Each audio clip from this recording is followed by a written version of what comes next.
Hello, मेरा नाम है अशाम हाशमी और आज की इस वीडियो में हम बात करने वाले हैं माइकल जैक्सन की। Michael Jackson king of pop, जिनको दुनिया किंग ऑफ पॉप के नाम से भी जानती है। क्या आप जानते हैं कि माइकल जैक्सन का सफ़र कहां से शुरू हुआ था? उनकी पैदाइश हुई थी 29 अगस्त 1958 को गैरी, इंडियाना में। ये एक सिंपल फैमिली से बिलोंग रखते थे, लेकिन इनका टैलेंट हमेशा से ही नज़र आना शुरू हो गया था। बचपन में ही उन्होंने अपने भाइयों के साथ एक बैंड बनाया जिसका नाम था जैक्सन 5 और तभी से उनकी फेम की शुरुआत हो गई थी। लेकिन रियल चेंज तब आया जब उन्होंने सोलो स्टार्ट किया और दुनिया भर में छाना शुरू हो गया। 1979 में उनका पहला एल्बम आया ऑफ द वॉल और लोग हैरान परेशान हो गए और उनके फ़ैन बनना शुरू हो गए। फिर 1982 आया जिसमें एक लेजेंडरी एल्बम थ्रिलर का आगाज़ हुआ और उस एल्बम ने माइकल की दुनिया ही बदल दी। ये अब तक का सबसे मशहूर सेल होने वाला एल्बम था। अब बात करते हैं उनके फेमस सॉन्ग की। बिली जीन्स, बीट इट और स्मूथ क्रिमिनल ये सिर्फ गाने नहीं बल्कि लेजेंड्स हैं। और बहुत से लोग जो माइकल जैक्सन को नहीं जानते उनको शायद ये नहीं पता होगा कि उनका डांस स्टेप बहुत ज़्यादा मशहूर था। उनके डांस का एक यूनिक स्टाइल था। माइकल जैक्सन अपने मून वॉक स्टाइल की वजह से भी बहुत फेमस है, जो कि उनके डांस फॉर्म का ही एक स्टेप है। ऐसे उन्होंने पहली बार 1983 में मोटाउन 25 यस्टरडे टुडे फॉरएवर में परफॉर्म किया था और पूरी दुनिया हैरान रह गई थी। उनकी म्यूज़िक वीडियोस किसी मूवी से कम नहीं थी। मतलब उनकी म्यूज़िक वीडियो में शुरू से एंड तक story, thrill, dance, action, comedy, हर वो चीज़ होती थी जो एक मूवी के अंदर होती थी।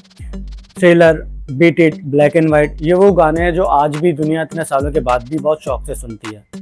लेकिन माइकल जैक्सन सिर्फ म्यूज़िक तक तो लिमिटेड नहीं थे। उन्होंने 13 ग्रैमी अवार्ड्स जीते और दुनिया भर में रिकॉर्ड्स बनाए। उनकी ज़िंदगी में बेतहाशा कंट्रोवर्सी रही है, लेकिन उनका टैलेंट हमेशा हर कंट्रोवर्सी से ऊपर रहा है। उनका घर नेवरलैंड रैंच, वो भी एक अलग यूनिक जगह थी, बहुत दुनिया में फेमस था, जहां उन्होंने अपनी एक अलग ही दुनिया बना रखी थी। 25 जून 2009 को उनका इंतकाल हो गया। बहुत सारे लोग कहते हैं कि वो मरे नहीं, स्केप कर गए, क्योंकि उन पर बहुत सारी कंट्रोवर्सीज थी। तो अब बात करते हैं हम माइकल जैक्सन पर होने वाली कंट्रोवर्सीज की। जैसा कि मैंने आपको बताया, माइकल जैक्सन सिर्फ अपनी म्यूज़िक की वजह से ही फेमस नहीं थे, बल्कि वो अपनी पूरी लाइफ कंट्रोवर्सीज में ही घिरे रहे। जिसमें से सबसे पहली कंट्रोवर्सी की बात मैं अगर करूं तो वो है मीडिया प्रेशर और पब्लिक इमेज। माइकल जैक्सन हमेशा मीडिया की नज़र में रहे। उनकी पर्सनल लाइफ को बहुत ज़्यादा कवर किया जाता था।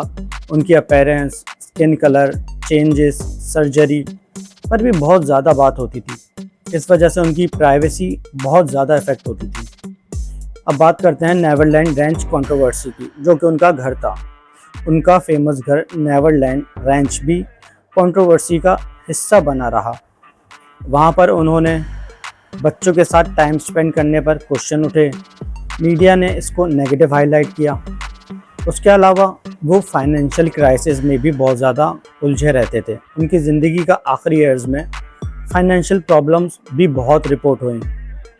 High spending life, legal cases की वजह से भी बहुत प्रेशर रहा। मतलब कहा जाता है जितनी उनकी साल की इनकम होती थी उससे कई करोड़ ज़्यादा उनके साल के खर्चे होते थे। अगर हम पब्लिक ओपिनियन की बात करें तो आज भी लोगों का ओपिनियन है, कुछ लोग उन्हें इनोसेंट समझते हैं, लेकिन कुछ लोग उन्हें मिसअंडरस्टूड करते हैं। कुछ लोग उनकी कंट्रोवर्सीज को बहुत ज़्यादा सीरियस लेते हैं। लेकिन इन सब के बावजूद भी माइकल जैक्सन अभी भी बहुत सारे लोगों को पसंद है। लोग उनके गाने आज भी सुनना पसंद करते हैं। उनका म्यूज़िक, उनके डांस स्टेप आज भी लोग कॉपी करते हैं।